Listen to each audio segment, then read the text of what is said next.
బైబిల్లో నుండి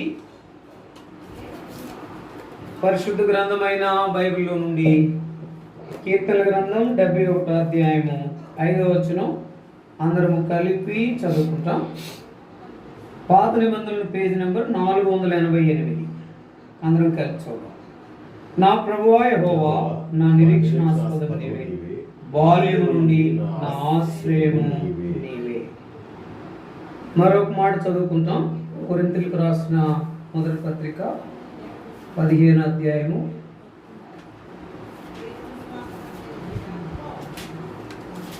57-58 వచనాలు చదువుకుంటాం. అయినను మన ప్రభు అయిన యేసుక్రీస్తు మూలముగా మనకు జయము అనుగ్రహించిన దేవునికి స్తోత్రము కలుగునుగాక.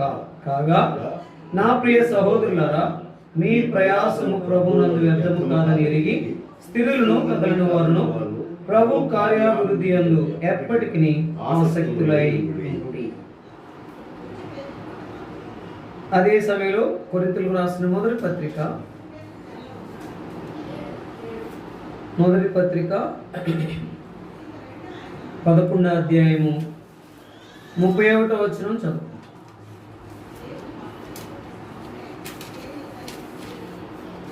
11వ అధ్యాయము 31వ వచనం, క్రొత్త నిబంధనల పేజీ నెంబర్ 153. 31వ వచనం అందరం కలిసి చదువు. అయితే మనల్ని మనమే విమర్శించుకునేలా తీర్పు పొందక పోదుము. ప్రభు సహాయం కొరకే ప్రార్థన చేసుకుంటాం. ప్రేమ నమ్మకం కలిగిన మా ప్రియ పరలోక తండ్రి, ఈ పాలు కొందనాలు స్తోత్రాలు చెల్లిస్తున్నా. నీ కృపలో జ్ఞాపకం చేసుకుని ఇంతవరకు నడిపిస్తూ వచ్చిన మీ అపారమైన ప్రేమ కొరకై స్తోత్రాలు. మీ సన్నిధికి రాగలిగి ప్రభువా మీ సన్నిధిలో ఆరాధించడానికి ఇచ్చిన ఆది కొరకై స్తోత్రాలు. ప్రభువా యొక్క రెండవ వర్తమానం బలవర్తమానం కొరకై చదవబడిన లేఖన భాగాలను దీవెనకరంగా కీర్తన గ్రంథం 71వ అధ్యాయం 5వ వచనం, నాయన కొరింథీయులకు రాసిన మొదటి పత్రిక 15వ అధ్యాయం 57-58 వచనాలు, కొరింథీయులకు రాసిన మొదటి పత్రిక 11వ అధ్యాయం 31వ వచనం చదువుకుంటూ వచ్చిన కొన్ని మాటలు అనుగ్రహించి ప్రభువా మీ సన్నిధిలో యోగ్యమైన రీతిలో బలలో ప్రభువా నాయన మీ శరీర రక్తంలో పాల్పంపులు పొందడానికి ప్రభువా బలలో చేయడానికి కృపను గురించి మహిమ పొందమని వందనములు స్తోత్రములు చెల్లిస్తాం. మీకే మహిమ ఘనత ప్రభు ఆరోపించు. యేసుక్రీస్తు వారి శ్రేష్టమైన పరిశుద్ధమైన నామములో మిమ్మల్ని స్తుతిస్తూ అత్యున్నత బ్రతిలాడు వేడుకుంటున్నాము తండ్రి, ఆమేన్. కీర్తనలు 71వ అధ్యాయం 5వ వచనం చదువుతున్నాం. నా ప్రభువా యెహోవా నా నిరీక్షణాస్పదము నీవే. ఆయనలో మనకు ఆయన నిరీక్షణ ఇచ్చాడు. ఇక్కడ జ్ఞాపకం చేసుకుంటే ఈ యొక్క మరి కీర్తనలో వ్రాయబడింది నా నిరీక్షణాస్పదము నీవే. అంటే ఆయన మనకి ఇంతవరకు నిరీక్షణ ఆస్పదంగా ఉన్నాడు. అందుకనే కోరహ కుమారులు ఈ యొక్క మాటను అంటున్నారు, నా రక్షణకర్తవు నీవే. ఆయన మనకు రక్షణకర్తగా ఆయన ఉన్నాడు, నిరీక్షణాస్పదముగా ఉన్నాడు, మనల్ని ఇంతవరకు నడిపిస్తూ ఉన్నాడు. అయితే మనం చదివిన భాగాలు మనం జ్ఞాపకం చేసుకుంటే మరి కొరింథీయులకు రాసిన మొదటి పత్రిక 15వ అధ్యాయము 57వ వచనం చదువుకున్నాం. అక్కడ మనం చూస్తే జ్ఞాపకం చేసుకుంటే 15వ అధ్యాయము 57వ వచనం చూడండి. ప్రభు అయిన యేసుక్రీస్తులో మనకు దొరికిన గొప్ప ఆధిక్యత ఏంటంటే చూడండి, అక్కడ ఆయనను మన ప్రభు అయిన యేసుక్రీస్తు మూలముగా మనకు జయం అనుగ్రహించిన దేవునికి స్తోత్రము కలుగునుగాక. ఇంతవరకు ఆయన యేసుక్రీస్తు ప్రభులో నీకు నాకు జయం అనుగ్రహించి వచ్చాడు. దేని మీద జయం ఇచ్చాడు? రక్షణ పొందేమంటే మనకు దేని మీద జయం ఇచ్చినాడు? ఆయన పాపం మీద జయం ఇచ్చాడు, సాతాను మీద జయం ఇచ్చాడు, ఈ లోకం మీద జయం ఇచ్చినాడు. అందుకొరకే మనం ఏం చేయాలా? ప్రభు అయిన యేసుక్రీస్తు మూలముగా మనకు జయం అనుగ్రహించిన దేవునికి స్తోత్రము కలుగున గాక అనే అనుగులో మనం నిలిచి ఉండాలి. ఈ ఉదయకాల సమయంలో ఆ రీతిగా మనం ఉండేదాని కొరకే అక్కడ 58వ వచనం కూడా చదువు. కాగా నా ప్రియ సహోదరులారా, మీ ప్రయాసము ప్రభునందు వ్యర్థము కాదని ఎరిగి స్థిరులను కదలను వారును ప్రభు కార్యాభివృద్ధి అందు ఎప్పటికీ ఆసక్తులై ఉండుడి. కాబట్టి రక్షణ కర్త అయినటువంటి దేవుడు, విశ్వాసకర్త అయినటువంటి దేవుడు, సమాధానకర్త అయినటువంటి దేవుడు, ఆలోచనకర్త అయినటువంటి దేవుడు నీకు నాకు ఇచ్చిన గొప్ప ఆధిక్యత ఏంటంటే, అక్కడ మనం చదువుకున్నటువంటి ఆ భాగంలో మొట్టమొదటి ఆరాధన వర్తమానంలో కీర్తనలు 42వ అధ్యాయం 11వ వచనం చదువుకున్నాం. అక్కడ కోరహ కుమారులు చెప్పిన మాట అయినను అనే మాట చూడండి. ఆ మాట మనం జ్ఞాపకం చేసుకుంటాం. కీర్తనలు 42వ అధ్యాయము 11వ వచనం చూడండి. అక్కడ ఇంకను అనే మాట మనం చూస్తాం. నా ప్రాణమా నీవేళ కృంగి ఉన్నావు, నాలో నీవేళ తొందరపడుచున్నావు, దేవుని యందు నిరీక్షణ ఉంచుము, ఆయనే నా రక్షణకర్త, నా దేవుడు, ఇంకను నేను ఆయన స్తుతించెదను. అయితే ఇక్కడ ఇంకను నేను ఆయన స్తుతించెదను అనేటటువంటి అనుభూలో ఇక్కడ కోరహ కుమారులు రాసిన కీర్తనలో నీవు నేను ఇంకను ఆయన్ని ఆరాధించి ఇంకను ఆయనలో మనం పాలు పంపులు పొందేవారంగా ఉండాలి. అయితే ఇక్కడ మనం చదివిన భాగంలో కొరింథీయులకు రాసిన మొదటి పత్రిక 15వ అధ్యాయం 57వ వచనంలో మనం చూస్తే జ్ఞాపకం చేసుకుంటే అక్కడ ఒక మాట ఉంది, అయినను. అయినను అంటే ఇంకను అంటే ఏమి జరిగినా నేను ఆరాధిస్తూనే ఉంటా. రెండోది అయినను అనేటటువంటి మాట మనం చూస్తే నిజంగా ఎలాంటి క్లిష్టమైన పరిస్థితిలో ఉన్నా నేను ఆయనలో కొనసాగుతా, ఆయనలో నేను ఉంటా. దాని తర్వాత ఆయన కొరకే సాక్షాత్తుగా నేను బ్రతుకుతా. చూడండి మాట చూడండి, మనకు ఆయనను మన ప్రభు అయిన యేసుక్రీస్తు మూలముగా మనకు జయమును గురించిన దేవునికి స్తోత్రము కలుగునుగాక.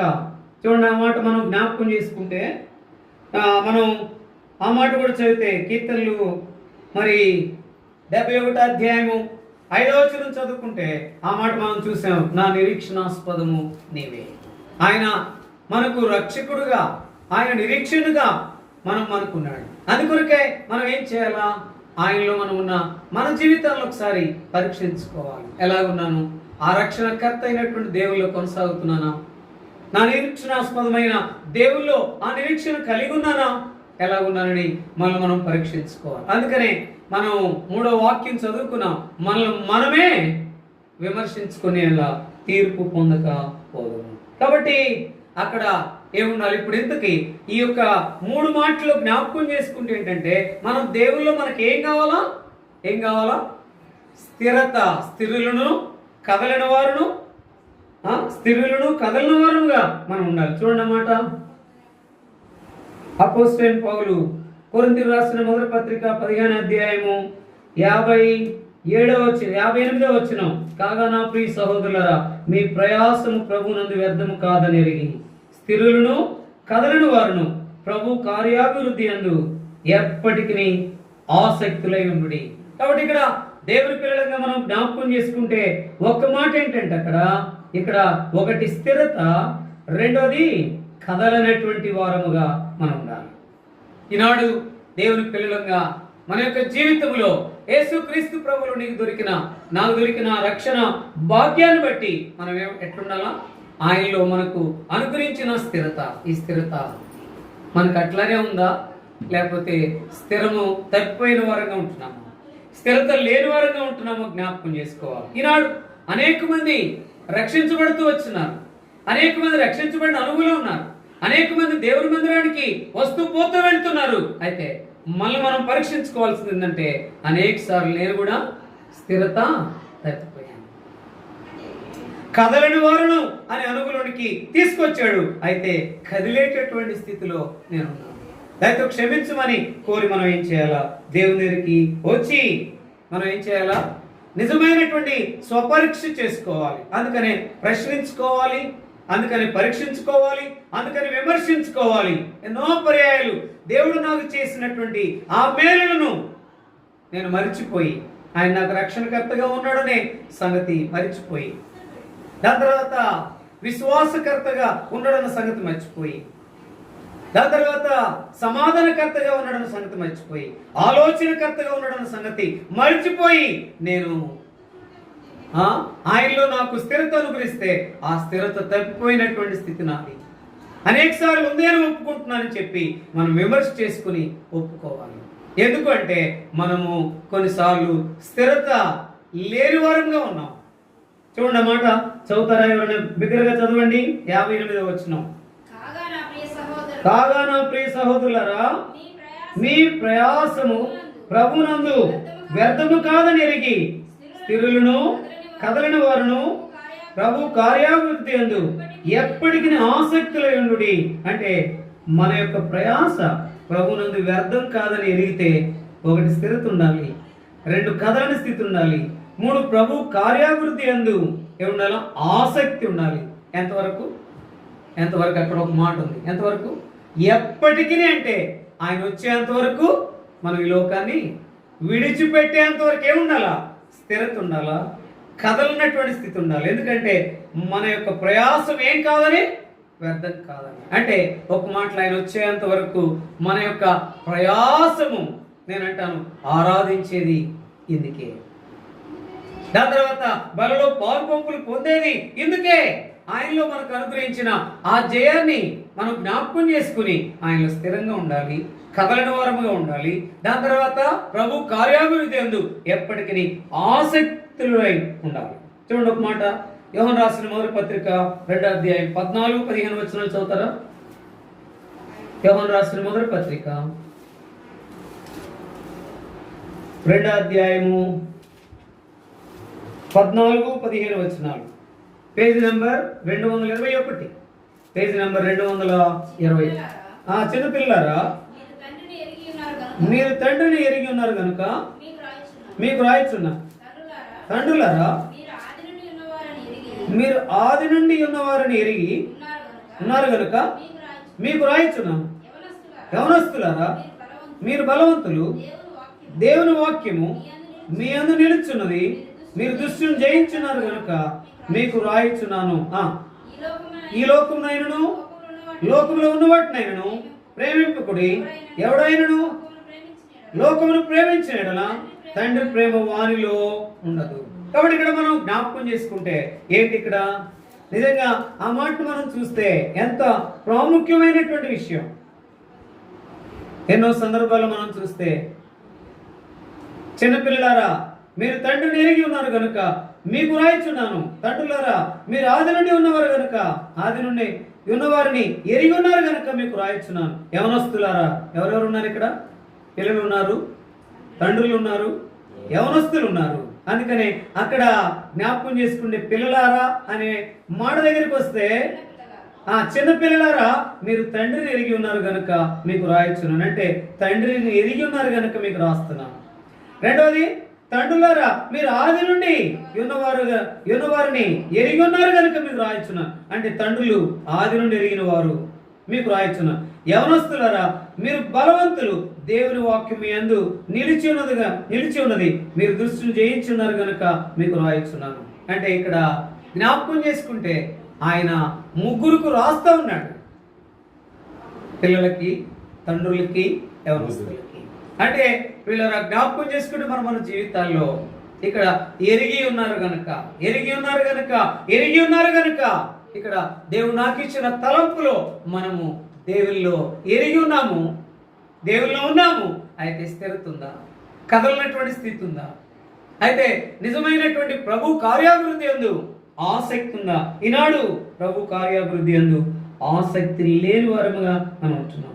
అందుకనే మనం ఏం చేయాలా? ఆ మాట ఎంత చక్కని మాట రాయబడుతూ వచ్చిందంటే, నేను జ్ఞాపకం చేసుకుంటే దేవుని వాక్యం ఇక్కడ ఏంటంటారు? పిల్లలైనా, తండ్రులైనా, యవనస్తులైనా, అక్కడ ఏం రాయబడి ఉంది? 15వ వచనం చివరి భాగం. యవనస్తులారా, మీరు బలవంతులు, దేవుని వాక్యం మీ యందు నిలుచున్నది, మీరు దుష్టుని జయించున్నారు కనుక మీకు రాయిచున్నాను. ఇక్కడ యవనస్తులు అనేది ఇక్కడ స్పష్టంగా కనబడుతుంది. కానీ దేవుడు నాకు ఇచ్చినటువంటి తలంపు ఏంటంటే, అక్కడ దేవుని వాక్యం అనే మాట, దేవుని వాక్యం మీ యందు నిలుచుచున్నది. ఎవరు ఏందైతే దేవుని వాక్యం నిలుస్తుందో వారు ఎట్టుంటారు? స్థిరంగా ఉంటారు, కదలని వారుగా ఉంటారు. ప్రభు కార్యాభివృద్ధి యందు ఎప్పటికీ ఆసక్తి కలిగిన వారుగా ఉంటారు. మన జీవితాల్లో నీవు నాకు నిరీక్షణాస్పదమని ఆయన మనకు తెలిసినప్పటికీ, దాని తర్వాత ఆయన నా రక్షణకర్త అని మనం అనుకున్నప్పటికీ కూడా చాలాసార్లు స్థిరత లేని వారంగా, చాలాసార్లు కదిలే వారంగా, అంటే ఒక్క ఆదివారమే ఆ 2-3 గంటలు నిలిచే వారంగా, తర్వాత తప్పిపోయే వారంగా ఉంటున్నాం. ఎన్నో సందర్భాల్లో మాటల్లో, తలంపుల్లో, క్రియల్లో, దాని తర్వాత ఆయా ప్రవర్తనలో మనం తప్పిపోయే వారంగా ఉంటున్నాం. అంటే చెప్పడం అని కాదు, కానీ నేను నా జీవితంలో ఆలోచిస్తే, పరీక్షించుకుంటే ఎన్నిసార్లు మనం స్థిరత లేని వారంగా ఉన్నాం, ఎన్నిసార్లు మనం కదిలిపోయిన స్థితిలో ఉన్నాం, ఎన్నిసార్లు మనం ప్రభు కార్యాభివృద్ధి యందు ఆసక్తి లేకుండా ఉన్నాం. పరీక్షించుకోవాలి. ఈనాడు ఎంతో ప్రాముఖ్యమైనటువంటి మాట ఏంటంటే మనం పరీక్షించుకోవాలి. నీ కార్యాభివృద్ధి యందు నాకు ఆసక్తి లేదు. ఎన్నిసార్లు స్వార్థ అంటే పరిగెత్తుకుంటూ వచ్చాం, ఎన్నిసార్లు దేవుని యొక్క ఇంటికి మనం పరిగెత్తుకుంటూ వచ్చాం. అయితే అలాగా రావాలి అంటే ముందు మనలో ఏముండాలా? స్థిరత అనేది ఎంతో ఉండాలి. నా ప్రభు నన్ను రక్షించాడు, ఆయన నాకు రక్షణకర్తగా ఉన్నాడు. ఈ ఉదయకాల సమయంలో పదే పదే దేవుడు నాకు ప్రేరేపిస్తూ వచ్చిన మాట ఏంటంటే ఆయన నాకు రక్షణకర్త. కోరా కుమారులు ఎలాగైతే స్పష్టం చేసి చెప్పారు, దావీదు కీర్తన 71వ అధ్యాయము 5వ వచనం నిరీక్షణాస్పదము నీవేని ఎలాగైతే చెప్పాడు, అలాగా మనం కూడా ఏం చేయాలా? జ్ఞాపకం చేసుకుని మనం ఏం చేయాలా? మనము నిరీక్షణ కలిగిన వారంగా ఉండి ఆయనలో స్థిరత కలిగే వారంగా మనం ఉండాలి. చూడండి, ఆ మాట మనం చదువుదాం. మనం ఆ మాటలకు మనం వస్తే మత్తయి సువార్త 4వ అధ్యాయం 10వ వచనం చదువుతారా?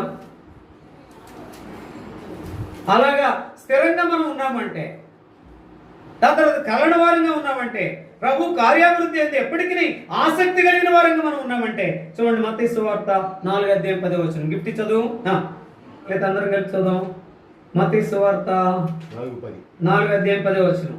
యేసు వానితో సాతానా పొమ్ము, ప్రభువైన నీ దేవునికి మొక్కి ఆయనను మాత్రము సేవింపవలెను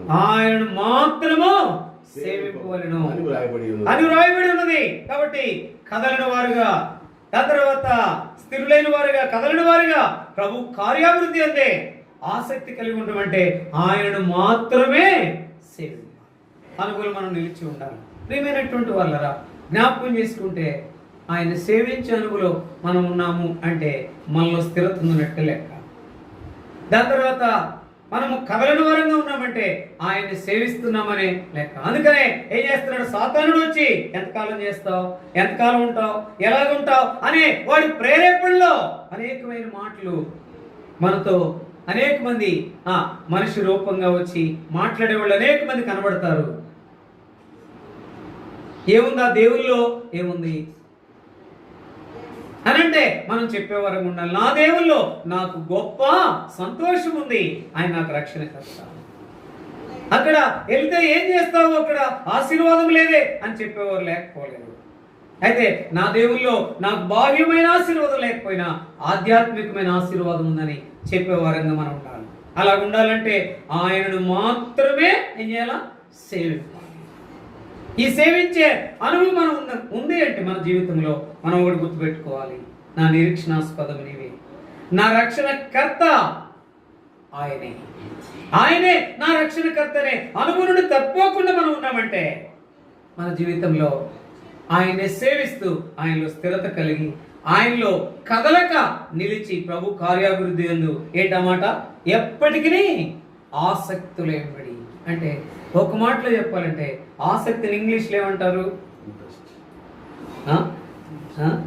ఇంట్రెస్ట్. ఎంత ఇంట్రెస్ట్ అంటే ఈ బాబుకి, ఈ యవనస్తుడికి, లేకపోతే ఈ దాసునికి, ఈ దాసురాలకి దేవుని పని అంటే ఎంత ఇంట్రెస్ట్ అంటే, నాకు తెలుసు ఒక దైవజనుడు ఉన్నాడు, అందరూ దైవజనులు ఉన్నారు, ఆయన కూడా ఉన్నాడు, కానీ ఆయనకి సువార్త చేయటం అంటే ఎంత ఇంట్రెస్ట్, ఎంత ఇష్టమో చెప్పలేము. ఆయన దేవసాయంగా దాని తర్వాత దాసురాలు ఉంది, ఆ యొక్క సువార్తకు మరి రావడం అంటే, సువార్తకు పత్రికలు ఇవ్వాలంటే మరి హెబ్రోన్లో జోన్స్ అంటే ఒక ఉంది, ఆమె సువార్త పత్రికలు పంచుతున్నా ఇక ఆమె సాటని చెప్పారు. నేను చూశాను, విన్నాను. పిల్లరా, ఆసక్తి అనేది ఎంతో ప్రాముఖ్యం. కాబట్టి దేవుని యొక్క విధానంలో స్థిరంగా ఉండాలి, కదలని వారంగా ఉండాలి. ప్రభు కార్యాభివృద్ధి యందు ఎప్పటికీ మనము ఎట్టుండాలా? ఆసక్తి కలిగిన వారంగా మనం ఉండాలి. అలా ఉన్నప్పుడు దేవుడు తప్పకుండా మనలను జ్ఞాపకం చేసుకుంటాడు, నడిపిస్తాడు. చూడండి, అందుకనే మనం చూస్తే కీర్తనలు 119 అధ్యాయము 105వ వచనం ఒక మాట చదవండి. కీర్తనలు 119. అందుకనే దేవుని వాక్యము మీ అందు నిలుచున్నది. అందుకని అక్కడ యవనస్తులు, అందుకని యవనస్తులే కాదు, పిల్లలే కాదు, తండ్రులే కాదు, దేవుని వాక్యము అందరిలో నిలిచి ఉండాలి. అప్పుడే స్థిరంగా ఉంటాం, అప్పుడే కదలని వారంగా ఉంటాం, అప్పుడే ప్రభు కార్యాభివృద్ధి యందు ఆసక్తి కలిగిన వారంగా ఉంటాం. అప్పుడు చెప్పగలం, ఆయనే నా రక్షణకర్త, నా దేవుడు. అందుకనే నేను యోగ్యమైన రీతిలో బలలో పాల్పంపులు పొందాలి. అయితే నాలో కొన్నిసార్లు స్థిరత లేని స్థితి, నాలో కొన్నిసార్లు కదలనటువంటి కదిలేటటువంటి స్థితి, కదలని వారుగా ఉండాలని ఇక్కడ రాయబడితే కదిలేటటువంటి స్థితి, తప్పిపోయే స్థితి, జారిపోయే స్థితి నాలో ఉంది. ప్రభు కార్యాభివృద్ధి యందు ఎప్పటికనంటే కొన్ని సందర్భాల్లో కూడా ఆసక్తి నేను చూపలేని వారిగా ఉన్నాను అని ప్రభు దగ్గర ఆయన సన్నిధిలో మనం పరీక్షించుకుని యోగ్యమైన రీతిలో బలలో మనం చేయి వేసేవారంగా ఉన్నాం, పాలు పంపులు పొందేవారంగా ఉన్నాం. చదవండి కీర్తనలు 119 అధ్యాయం 105వ వచనం చదవండి. నీ వాక్యము నా పాదములకు దీపమును నా త్రోవకు వెలుగై ఉన్నది. ఏంటంట? అందుకనే నిజంగా నిలవాలంటే, కదలని వారంగా ఉండాలంటే, దాని తర్వాత ఎప్పటికీ ఆయన కార్యాభివృద్ధి యందు ఆసక్తిగా ఉండాలంటే ఏం చేయాలా? నీ వాక్యమే నా పాదములకు దీపముగా ఉండాలి. అందుకనే వాక్యము మన పాదాలకు ఎట్లుంటుందంటే ఎప్పుడు దీపంగా ఉంటుంది. ఎందుకు దీపంగా ఉండండి? దీపం ఏం చేస్తుంది? వెలుగుందంటే దిక్కు చూపిస్తుంది, ఇటు వెళ్ళొచ్చు, ఇటు వెళ్ళకూడదు అనే విధానంలో అక్కడ వెలుగు చూపిస్తుంది. ఇక్కడ వాక్యం అయితే స్పష్టంగా ఆ వెలుగు అయితే దిక్కునే చూపిస్తుందేమో, ఇటు వెళ్ళు అన్నట్లుగా. అయితే దేవుని వాక్యం ఏంటంటే ఇది మంచి, ఇది చెడు అని స్పష్టంగా తెలియజేస్తుంది దేవుని వాక్యం. అందుకనే దేవుని వాక్యం చదవాలి, దేవుని వాక్యం చదవాలి. ఇది నాన్న బైబిల్ చదువుకున్నావా, చదివేనయ్యా అనేటటువంటి స్థితిలో ఉంటారు. రెండోది క్యాలెండర్ వాక్యం చదివేవా? ఏంటి క్యాలెండర్ వాక్యం చెప్పండి. ఫిలిప్పీ 2 జ్ఞాపకం చేసుకుంటే మన యొక్క జీవితంలో ఫిలిప్పీలకు రాసిన పత్రిక 2వ అధ్యాయము జ్ఞాపకం చేసుకుంటే ఆ యొక్క మాటను చదవండి. ఫిలిప్పీలకు రాసిన పత్రిక 2వ అధ్యాయము చదవండి. 11వ వచనం. ప్రతి నాలుకయు మహిమార్థమై యేసుక్రీస్తు ప్రభువును ఒప్పుకున్నట్లును దేవుడు ఆయనను అధికముగా హెచ్చించి ప్రతి నామమునకు పైనాము ఆయనకు అనుగ్రహించాడు. అంటే ఇక్కడ జ్ఞాపకం చేసుకుంటే నిజంగా మనము దేవుల్లో నిలిచి ఉండాలి, దేవుల్లో మనం కొనసాగాలి. అందుకొరకే ఆయన మాత్రమే సేవించాలి, ఆయనలో మాత్రమే కొనసాగాలి. అందుకొరకే స్థిరత, అందుకొరకే కదలనటువంటి స్థితి, అందుకొరకే ఆయన కార్యాభివృద్ధి యందు ఎప్పటికీ ఆసక్తి కనపరిచే వారంగా ఉండాలి. అలా ఉండాలంటే నీ వాక్యమే నా పాదములకు దీపమును, అది నా త్రోవకు వెలుగై ఉన్నది. అది దీపంగా ఉంటుంది, అదే సమయంలో త్రోవకు వెలుగుగా ఉంటుంది, తప్పిపోకుండా చేస్తుంది, స్థిరంగా ఉండేటట్టుగా చేస్తుంది. ఇది రైట్, దీనిలో వెళ్ళు, అది తప్పు చేయొద్దని చెప్పుద్ది. దానికి లోబడ్డామా? మనం దానిలో లోబడకుండా ఉన్నామా? మన యొక్క జీవితంలో ఎంతో నష్టాన్ని చూడాల్సి వస్తుంది. అందుకనే చాలాసార్లు మన జీవితంలో ధన్యులు అనే మాట వినంగానే ఎట్లుంటుంది, మన చెవులకి ఎంతో సంతోషం అనిపిస్తుంది. దాని ప్రకారం జీవించకపోతే ధన్యులు అనే దానికి ఆపోజిట్ ఏంటి? దరిద్రులు అనే మాట ఏమాత్రం వినటానికి ఇష్టపడం, అట్లుంటానికి కూడా కుదరదు. అయితే మనం ప్రభులో మనకు జయం అనుగ్రహిస్తే ఆ జయం అనుగ్రహించిన ఆ యొక్క దేవుల్లో మనం కొనసాగేదాని కొరకై స్థిరత, కదలనటువంటి స్థితి, ప్రభు కార్యాభివృద్ధి యందు ఎప్పటికీ ఆసక్తి కనపరిచేటటువంటి స్థితి మనకు ఉండాలంటే ఆ వాక్యం అనే దాంట్లో మనం నిలిచి ఉండాలి. నీ వాక్యమే నా పాదములకు దీపము, నా త్రోవకు వెలుగై ఉన్నది. అందుకని మన జీవితంలో దానియేలు గ్రంథం 6వ అధ్యాయము 25, 26 వచనంలో చదవండి. అప్పుడు ఆ రాజు దర్యావేషు ఆ లోకమంతటా నివసించు సకల జనులకును, లోకమంతా నివసించు సకల జనులకు, రాష్ట్రములకు ఆయా భాషలు మాట్లాడు వారికి రాష్ట్రములకు ఆయా భాషలు మాట్లాడే వారికి ఇలాగు రాయించు. ఇలా వ్రాయించెను, మీకు క్షేమాభివృద్ధి కలుగును గాక. మీకు క్షమాభివృద్ధి కలుగును గాక. నా సముఖమును నియమించిన నా సముఖమందు నియమించిన ఏమనగా, ఆ నా రాజ్యములోని సకల ప్రభుత్వముల యందు నివాసులు నివాసులు దానియేలు యొక్క దేవునికి భయపడుచు దానియేలు యొక్క దేవునికి భయపడుచు ఆయన సముఖంలో వణుకుచుండవలెను. ఆయన సముఖమున వణుకుచుండవాలని ఎవరు చెప్తున్నారు ఈ మాట? నిజంగా రాజు చూడండి, అప్పుడు రాజు దర్యావేషు లోకమంతట నివసించు సకల చెరులకును రాష్ట్రములకును ఆయా భాషలు మాట్లాడు వారికి ఇలా రాయించెను. దానియేలు అంటున్నాడు, దానియేలు తన జీవితంలో వాక్యానుసారమైన జీవితం, ప్రార్థనా జీవితం, విశ్వాసం ఉంచిన జీవితంలో ఇప్పుడు రాజు అంటున్నాడు. ఏమంటున్నాడు అక్కడ? నిజంగా ఎంత మాట! ఈ ఉదయకాల సమయంలో నేను ఈ యొక్క మాట చదివినప్పుడు ప్రేరేపించబడినాను. నీకు నాకు ఈ మాట రాగలదా? రావాలంటే దానియేలు వలె నిలిచినప్పుడే, రావాలంటే దానియేలు వలె కదలకుండా ఉన్నప్పుడే, దానియేలు వలె ప్రభు కార్యాభివృద్ధి యందు ఎప్పటికీ ఆసక్తి కలిగిన వారంగా మనం ఉంటేనే ఈ మాట రాగలదు. ఈ నా జీవితంలో వ్యక్తిగతంగా దానియేలు మనం జ్ఞాపకం చేసుకుంటే, దానియేలు వలె నీవు నేను ఉండాలని ఆయన ఆశ, దేవుని యొక్క ఆశ. అందుకొరకై ఏం చేయాలంట? నిజంగా ఎలాంటి మాటలు చూడండి, అసలు ఎంత ప్రాముఖ్యమైనటువంటి మాటలు రాయబడిందో చూడండి.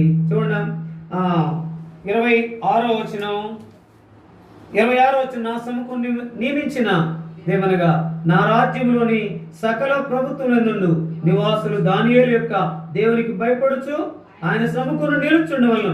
ఆయనే జీవము గల దేవుడు, ఆయన జీవము కలిగిన దేవుడు. ఆ జీవము కలిగిన దేవుడు నాకు జీవం ఇచ్చావు. అయితే నేను నా ప్రాణం ఉన్నంత వరకు ఆ జీవము కలిగి నేనేం చేస్తాను? నీలో స్థిరంగా ఉంటా, నీలో కదలకుండా ఉంటా. దాని తర్వాత నీ కార్యాభివృద్ధి అంతా ఎప్పటికీ ఆసక్తి కలిగి ఉంటా. అందుకొరకాయ నీ వాక్యాన్ని దీపంగా పెట్టుకుంటా. నా త్రోవకు వెలుగుగా ఉన్న ఆ వాక్యంలో నేను నిలిచి ఉంటా. వాక్యం ఏం చేస్తుందంటే నన్ను ఏం చేస్తుంది? నిలిచేటట్టుగా చేస్తుంది, స్థిరంగా ఉండేటట్టుగా చేస్తుంది. దాని తర్వాత ఆ వాక్యం దీపంగా ఉంటుంది, అది త్రోవలో మనకు వెలుగుగా ఉంటుంది. ఈనాడు నీ నా జీవితంలో వాక్యం ఉందా? వాక్యం ఉంటే తట్టుకో, ప్రార్థన ఉంటే వర్ధిల్లుతావు, విశ్వాసం ఉంటే నీకు కావాల్సిందేంటో పొందుకుంటావు. ఈ అనుభవం ఉందా? మనలో పాలు పంపులు పొందటం కాదు, కానీ మనల్ని మనం పరీక్షించుకోవాలి. స్థిరత ఉందా? కదలని స్థితి ఉందా? ప్రభు కార్యాభివృద్ధి ఎప్పటికీ ఆసక్తిలో ఉండుడనే అనుభవం ఉందా? అందుకొరకాయ ఒక మాట చదవడం చూడండి. మత్తయి సువార్త 26వ అధ్యాయం 41వ వచనం చదవండి. అందుకని మనం జ్ఞాపకం చేసుకుంటే ముందు వాక్యము, అందుకని మనం జ్ఞాపకం చేసుకుంటే మన జీవితంలో ఏముండాలా? ఆయన్ని మాత్రమే సేవించాలి అనే అనుభవంలో ట్రస్ట్ ఉండాలి. దాని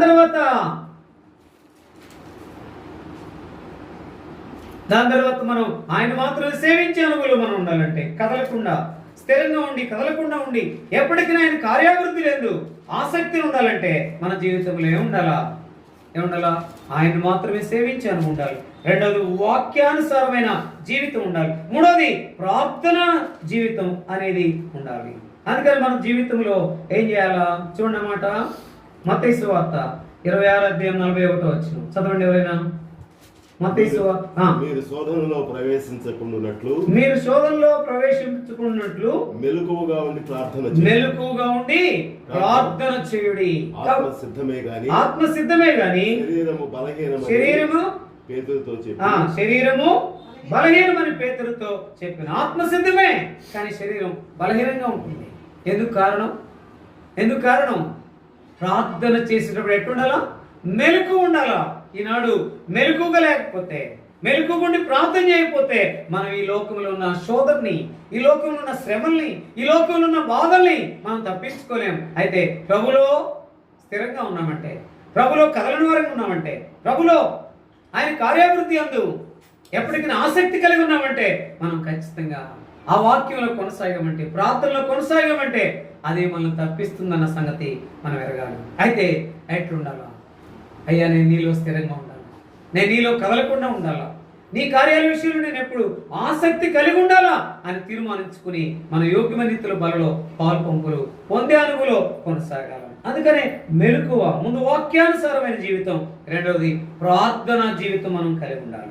మూడవది చూడండి, మనం జ్ఞాపకం చేసుకుంటే ఎన్నో సందర్భాల్లో వాక్యము, ప్రార్థన అనేది మనం కలిగి ఉండాలి. స్థిరంగా ఉండాలంటే, కదలకుండా ఉండాలంటే, ప్రభు కార్యాభివృద్ధి అందు ఎప్పటికీ ఆసక్తి కలిగి ఉండాలంటే మనము ఎట్లుండాలా? మన జీవితంలో చదవండి మాట, యోహాను రాసిన మొదటి పత్రిక 5వ అధ్యాయం 4వ వచనం. దేవుని మూలముగా పుట్టిన వారందరూ లోకమును జయించుదురు. లోకమును జయించిన విజయము మన విశ్వాసమే. అంటే మనం స్థిరంగా ఉండాలంటే మూడోది ఏంటి చెప్పండి? ఇప్పుడు ఒకటి వాక్యము, రెండవది ప్రార్థన, మూడవది విశ్వాసం. మన విశ్వాసమే. కాబట్టి స్థిరంగా ఉండాలంటే ఈ మూడు. గిఫ్టీ హెబ్రోన్లో ఉన్నప్పుడు వచ్చేవాడు, దాని తర్వాత ఇక్కడికి కూడా కొన్ని సందర్భాల్లో వచ్చాడు. అయితే దినాన్ని రావడం సంతోషం. అయితే ఏం చెప్పేవాడిని ఎక్కువగా? వాక్యము, ప్రార్థన, విశ్వాసం. అప్పుడు చెప్పడం కదా, ఇప్పుడు కాదు, ఇంకెప్పుడైనా ఈ మూడే మనకి. ప్రభులో నిలవాలంటే వాక్యమే, ప్రభులో కొనసాగాలంటే ప్రార్థనే, ప్రభులో ఉండాలంటే విశ్వాసమే. ఈ మూడు ఉన్నాయంటే మనం ఎక్కడికి మనము కదిలిపోకుండా ఉంటాం, తొలగిపోకుండా ఉంటాం, జారిపోకుండా ఉంటాం. అందుకనే అక్కడ సాతానుతో చెప్తా ఉన్నాడు, సాతానుడా పొమ్ము, సాతాను పొమ్ము, ఆయన మాత్రమే సేవించాలి. కాబట్టి మనం జ్ఞాపకం చేసుకుంటే ఆ మాట మనం చదువుకుంటూ వచ్చాం. ఎన్నో సందర్భాల్లో మనం చూస్తే విశ్వాసములో నిలిచి ఉన్నామా, వాక్యములో ఉన్నామా, ప్రార్థనలో ఉన్నామా, దాని తర్వాత విశ్వాసంలో నిలిచి ఉన్నామా? చూడండి ఒక మాట, హెబ్రీయులకు రాసిన పత్రిక 12వ అధ్యాయం 1వ వచనం. త్వరగా హెబ్రీయులకు రాసిన పత్రిక 12వ అధ్యాయం 1వ వచనం అందరం కలిసి చదువు. 12వ అధ్యాయము 1వ వచనం అందరం కలిసి చదువుదాం. ఎంత గొప్ప సాక్షి సమూహము మేఘములే మనలను ఆవరించి ఉన్నందున. Page number 208, page number 208. ఎంత గొప్ప సాక్షి సమూహము మేఘములే మనను ఆవరించి ఉన్నందున మనము కూడా ప్రతి భారమును సులువుగా చిక్కులు పెట్టు పాపమును విడిచిపెట్టి విశ్వాసమును కర్తయు దాన్ని కొనసాగించువాడైన యేసు వైపు చూచుచు మన ఎదుట ఉంచబడిన పందెములో ఓపికతో పరిగెత్తుదము. ఆయన తన ఎదుట ఉంచబడిన ఆనందము కొరకాయ అవమానమును నిర్లక్ష్య పెట్టి సిలువను సహించి దేవుని సింహాసనం యొక్క కుడిపార్శ్వమున ఆసీనుడై ఉన్నాడు. అయితే విశ్వాసమును కర్తయు దాన్ని కొనసాగించువాడని యేసు వైపు ఏం చేయాలా? చూచుచు, అంటే చూచి కాదు, చూచుచు అంటే మనం జీవించినంత కాలం, ఆయన వచ్చేంత కాలం ఏం చేయాలి? ఇప్పుడు ఏం చేయాలి? విశ్వాసముతో ఉండాలి. విశ్వాసమును కర్త, ఆ విశ్వాసమును. అందుకనే మనం జ్ఞాపకం చేసుకుంటే నిజంగా ఆ విశ్వాసం మనకుందా? ఎన్నో సందర్భాల్లో నేను ఏరికి వస్తున్నాను, నీ మేలు పొందుతున్నాను, నిన్ను ఆరాధిస్తున్నాను, నీలో పాల్పంపులు పొందుతున్నాను, కానీ అనేక సందర్భాల్లో వాక్యానుసారమైన జీవితం లేదు, అనేక సందర్భాల్లో ప్రార్థన జీవితం లేదు, అనేక సందర్భంలో విశ్వాస జీవితం లేదు. ఎన్నో సందర్భాల్లో మనం చూస్తే చూడండి ఆ మాట, ఎవరైనా ఆ మాట చదవండి. హెబ్రీయులకు రాసిన పత్రిక 11వ అధ్యాయం 30వ వచనం. 30వ వచనం. విశ్వాసమును బట్టి 7 దినముల వరకు ప్రదక్షిణము చేయబడిన తరువాత యెరికో గోడలు కూలెను. అంటే ఇక్కడ విశ్వాసమును బట్టి రాహాబను వేశ్య వేగురు వారిని సమాధానముగా చేర్చుకున్నందున అవిధేయులతో పాటు నశింపకపోయేను. అంటే ఇక్కడ జ్ఞాపకం చేసుకుంటే విశ్వాసమును బట్టి ఏమైందంట అక్కడ? దాని తర్వాత అక్కడ విశ్వాసం బట్టి ఏమైంది? రాహాబు నశింపలేదు. అంటే మన జీవితంలో నిజంగా ఆ విశ్వాసం ఉంది అంటే మనం నశించుకో. విశ్వాసం ఉంది అంటే మనము ఎరుకో గోడను ఏం చేస్తారంట? కూలిపోయేటట్టుగా చేస్తాం. అంటే ఎలాంటి క్లిష్టమైన పరిస్థితి అయినా మనము ఏం చేస్తాం? దానిలో నుండి విజయం పొందుతాం. అందుకని విశ్వాసం ఉండాలి. విశ్వాసం ఉందంటే ఎలాంటిదైనా పొందుకుంటాం. అందుకనే మన జీవితంలో వాక్యానుసారమైన జీవితం, రెండోది ప్రార్థన జీవితం, మూడోది విశ్వాసముతో కూడిన జీవితం కలిగి ఉన్నామా మనం విజయముగా ముందుకు వెళ్తాం. అందుకొరకాయ మనం ఏం చేయాలా? ఆయన్ను మాత్రమే సేవిస్తూ ఆయనలో స్థిరంగా ఉండి, ఆయనలో కదలకుండా ఉండి, ఆయన యొక్క ప్రభు కార్యాభివృద్ధి యందు ఎప్పటికీ ఆసక్తి ఉండి, అయితే ఏం చేయాలి? మనమే విమర్శించుకోవాలా. నా నిరీక్షణాస్పదము నీవే. నీలో నాకు ఇచ్చిన గొప్ప ఆధిక్యతను బట్టి నేను నీలోనే ఎట్లుంటాను? స్థిరంగా కదలకుండా మీ కార్యాభివృద్ధి అందు ఎప్పటికీ ఆసక్తి కలిగి ఉంటాననే అనుభూతులు కొనసాగడానికి ప్రియ ప్రభువారు మనకు సహాయం చేయగలరు.